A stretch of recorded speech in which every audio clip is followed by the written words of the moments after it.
మేము తెచ్చినటువంటి అప్పు మేమేం చేసినామో ప్రతి రూపాయి లెక్క పత్రం మేము చెప్పగలం. ఎన్ని నిర్మాణాలు జరిగినాయి మేము చెప్పగలం. మీరేం చేసిండ్రయ్యా? కొత్త జిల్లాలు చేస్తే జిల్లా కార్యాలయాలు నిర్మిస్తే, మండల కార్యాలయాలు నిర్మిస్తే, బళ్ళు నిర్మిస్తే, గుళ్ళు నిర్మిస్తే, ప్రాజెక్టులు నిర్మిస్తే, కాలువలు నిర్మిస్తే, చెరువుల పొడికలు తీస్తే, ఒక్కటి కాదు కదా ఎన్ని చెక్ డ్యాంల నిర్మాణం జరిగింది, ఎంతని రోడ్లు భవనాలు, ఒక్క రంగం కాదు. బీఆర్ఎస్గా ఎంత అభివృద్ధిని సాధించింది. బీఆర్ఎస్ ప్రభుత్వము తెలంగాణ ప్రజలకు ఎంత మేలు చేసింది, ఎన్ని పంటలు పండినాయి, ఎంత సస్యశ్యామలమైంది తెలంగాణ. ఏదయ్యా మీ పాలన? ఏదయ్యా కాంగ్రెస్ పాలన? ఏది ప్రజలకేమిచ్చిన పాలన? ఇది దోచుకోవడం తప్ప, దాచుకోవడం తప్ప ప్రజలకు ఒక్క రూపాయి మందం, నయా పైసా మందం మేలు జరిగింది లేదు, నష్టమే చేస్తూ ఉంది.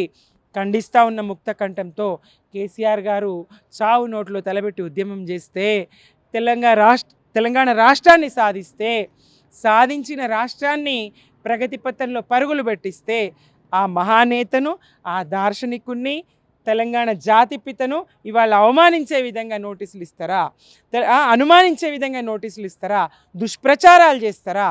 ఇది మేము తీవ్రంగా ఖండిస్తూ ఉన్నాము. తెలంగాణ ప్రజలు గమనిస్తూ ఉన్నారు, ప్రజలు కూడా ఖండిస్తూ ఉన్నారు. కాంగ్రెస్ తప్పకుండా బుద్ధి చెప్తారు.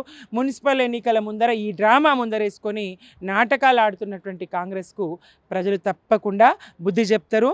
365 రోజులు కాదు, ఈ కాంగ్రెస్ ప్రభుత్వం ఉన్నన్ని రోజులు ఇట్లనే రోజొక్క బీఆర్ఎస్ నాయకుడికి రకరకాల నోటీసులు ఇచ్చి సమాజం ముందు, తెలంగాణ ప్రజల ముందు దోషులుగా నిలబెట్టాలనేటువంటి కుట్ర చేస్తూ ఉన్నది కాంగ్రెస్.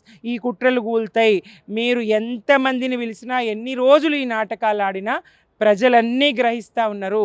పాలన చేతగానితనాన్ని చూస్తూ ఉన్నారు, ప్రజలను విస్మరించిన తనాన్ని చూస్తూ ఉన్నారు. బుద్ధి చెప్తారు. మున్సిపల్ ఎన్నికలు ముందర ఉన్నాయి. ఏ ఎన్నికలు వచ్చినా ప్రజలు కాంగ్రెస్ను బొందబెట్టేది ఖాయం.